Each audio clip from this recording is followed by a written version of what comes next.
تو خوب سمجھ لو شب برات میں عبادت کی فضیلت پر ایک بھی صحیح حدیث نہیں ہے، جتنی بھی حدیثیں ضعیف ہیں، لیکن چونکہ کثرت سے ہیں. اب کثرت کو دیکھا جائے تو جب ضعیف روایتیں کثرت سے ہوتی ہیں تو عام اصول یہی ہے کہ وہ درجہ حسن تک پہنچ جاتی ہیں. تو جب درجہ حسن تک پہنچی ہوئی ہیں تو اس لیے جمہور علماء اسی کے قائل ہیں کہ اس رات عبادت کی فضیلت ہے. اور دیگر علماء، کچھ علماء ایسے ہیں وہ کہتے ہیں کہ ضعیف روایتیں کثرت سے تو ہیں لیکن ان کے مضمون آپس میں بالکل بھی میچ نہیں کرتے.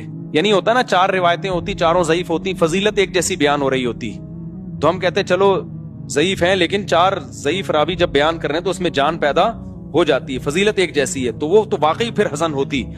لیکن فضیلتوں میں بھی بہت فرق ہے، یعنی ایک راوی بالکل کچھ اور بیان کر رہا ہے، دوسرا بالکل ڈیفرنٹ بیان کر رہا ہے. تو اس لیے بعض علماء نے تو بالکل ہی فضیلت کا انکار کر دیا کہ کچھ بھی نہیں ہے. لیکن جمہور علماء کیونکہ وہ روایات کثرت سے ہیں اور وہ جمہور میں بھی بڑے بڑے علماء ہیں، تو اس لیے بالکل اس کو بدعت قرار دینا اس رات کی عبادت کو، یہ بھی کوئی علمی شخصیت یہ دعویٰ نہیں کر سکتی جس نے تمام روایتوں کا مطالعہ کیا ہو. تو اس لیے اس کو بالکل بدعت کہنا بھی ٹھیک نہیں ہے. تو اگر کوئی عبادت کرنا چاہے تو امید ہے اللہ کی رحمت سے اس کو اس رات ثواب دوسری راتوں سے زیادہ ملے گا.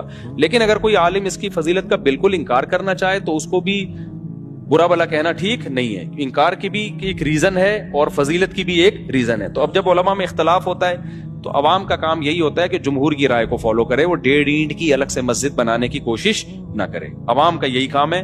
لیکن اگر کوئی عالم انکار کر رہا ہے تو اس پہ طنز نہ کرے، لیکن جو انکار کر رہا ہے اس کو بھی چاہیے دوسروں کے احترام کے ساتھ انکار کرے. بدعتی کہہ کے ان کو کہے کہ یہ بدعت ہے، یہ ضعیف حدیثوں پر عمل کرتے ہیں، تو یہ اس کی علامت ہے کہ آپ نا جس چیز کی جتنی حیثیت ہے اس کو اس کی حیثیت سے زیادہ گھٹا رہے ہو یا زیادہ بڑھا رہے.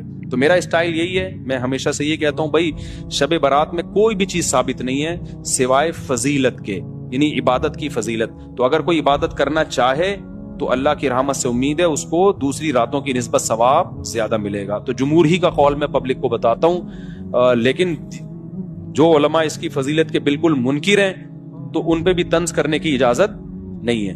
میری اپنی ذاتی رائے کیا ہے وہ میں آپ کو نہیں بتاتا، کیوں؟ آپ میرے مقلد تھوڑی ہو. جو جمہور علماء کہہ رہے ہیں آپ ان کی رائے پر عمل کرو. سمجھتے ہو کہ نہیں سمجھتے؟